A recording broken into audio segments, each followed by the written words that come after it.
Pemirsa, anggota Komisi E DPRD Sulsel Riswayanti Muin menyayangkan dilakukannya pemutusan kerjasama antara pihak BPJS Kesehatan dengan klinik Cerebellum. Apalagi klinik Cerebellum tersebut terdata melayani kurang lebih 307 penyandang disabilitas. Tingkat kepuasan layanan itu 100%. Kenapa mereka harus dikorbankan itu? Legislator Sulsel Riswayanti Muin menyayangkan pemutusan kerjasama yang dilakukan BPJS Kesehatan terhadap klinik Cerebellum. Pasalnya ada 307 penyandang disabilitas yang berobat di klinik tersebut harus menjadi korban.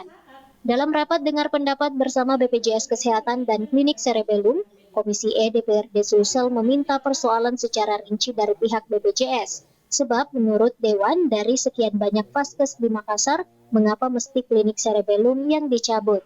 Apalagi menurut Riswa, saat ini 307 penyandang disabilitas yang ditangani oleh pihak klinik Cerebellum harus mencari rumah sakit rujukan karena sudah tidak tercover lagi layanan BPJS. Nah, pertanyaannya, apakah memang BPJS sudah tutup pintu nih?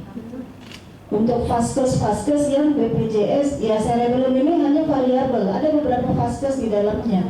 Apakah sudah tutup pintu? Apakah hal-hal yang mereka tidak bisa penuhi itu sudah tidak bisa lagi terpenuhi? Terkait injeksi intraartikuler misalnya, atau terkait administrasi dan lain-lain, sehingga langsung BPJS kasih hukuman mati, udah nggak bisa, selesai. Kita tidak ada komunikasi, kita tidak dilengkapi apapun, ini muncul lagi yang lain, jadi berkesan tanda kutip ini memang sudah mau dicabut aja begitu selesai. Ini tidak adil, Bu. Ini sebuah ketidakadilan yang terjadi di masyarakat, apalagi di dalamnya ada anak-anak kita, 307 penyandang disabilitas. Ia menambahkan layanan kesehatan adalah layanan wajib dan mendasar yang menjadi hak setiap warga negara Indonesia. Oleh sebab itu pihaknya meminta ada jalan tengah. Ardi Jaho, Slebes TV. Dalam rapat dengar pendapat terkait pemutusan kerjasama yang dilakukan BPJS Kesehatan terhadap beberapa jumlah klinik maupun rumah sakit di Kota Makassar, pihak BPJS berdalih pihak klinik Cerebellum dianggap tidak memberikan utilitas manfaat dalam memenuhi realisasi efektif terhadap proses pelayanan. Dengan organisasi masyarakat sipil bukan BPJS. Jadi ini terdiri dari... Dalam rapat dengar pendapat di gedung DPRD Sulsel, perwakilan dari BPJS Kesehatan Sulsel, Dian Eka membeberkan alasan tidak lagi melanjutkan kerjasama klinik Cerebellum di tahun 2023. Menurut pihaknya, klinik Cerebellum dianggap tidak memberikan utilitas manfaat dalam memenuhi realisasi efektif terhadap proses layanan mereka. Seperti konsultasi yang dilakukan klinik Cerebellum, ada pemisahan antara konsultasi dan pemeriksaan. Seharusnya pemeriksaan dilanjutkan dengan tindakan. Dian melanjutkan permasalahan kedua yakni pelayanan yang berulang dan tidak sesuai dengan panduan praktek klinis. Ia menambahkan di dalam praktek klinis tersebut juga ditemukan pungutan biaya, pelayanan obat yang tidak sesuai dengan formulasi nasional. Salah satu memang poinnya di situ adalah vaskes yang tidak dilanjutkan kerjasamanya, antara lain dari klinik Cerebellum beserta dengan beberapa vaskes yang lainnya, ya.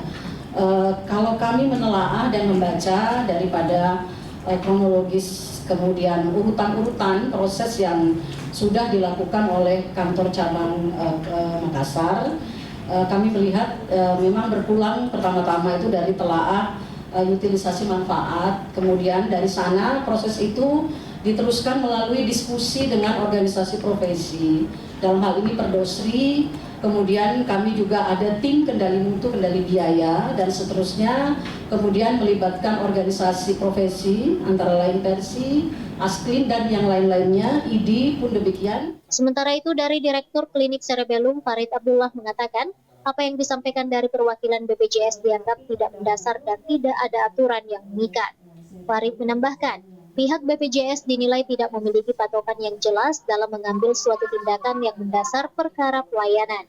Itu ternyata tidak ada aturan seperti itu. Tiba-tiba kok muncul aturan seperti itu. Tapi kami tidak mau melawan. Kami kembalikan. Yang tadinya misalnya konsul 3 kali, yang diperbolehkan cuma 2 kali. Kami kembalikan satunya dan itu sudah selesai. Tapi kenapa dibahas di sini lagi? Nah, yang kedua, masalah readmisi kontrol kedua. Dan kedua, yang tadi kan ada alasan dia bilang BPJS bahwa alasan utamanya karena itu semua. Pertanyaan saya, apakah rumah sakit lain tidak melakukan hal yang sama? Ya, seandainya rumah sakit lain melakukan hal yang sama, rumah sakit lain wajib diputuskan juga. Karena kami melakukan, dan ini sebenarnya masalah proses saja, bukan serta-merta bahwa kesengajaan kami untuk melakukan itu, tidak. Namanya boleh tanya ke setiap rumah sakit, ada enggak patokan dari BPJS yang kami pahami secara murni bahwa ini maunya BPJS. Namanya multitafsir itu ada. Nah, salah satu contohnya yang terjadi adalah injeksi. Prof. Yosri itu menjawab bahwa itu diperbolehkan.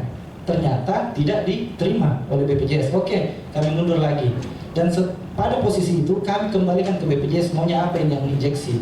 Dan sampai sekarang belum ada tanggapan untuk injeksi itu, katanya masih berproses di pusat. Dan itu kami tunggu. Apa yang dianjurkan kembalikan, kami kembalikan. Kalau memang itu betul.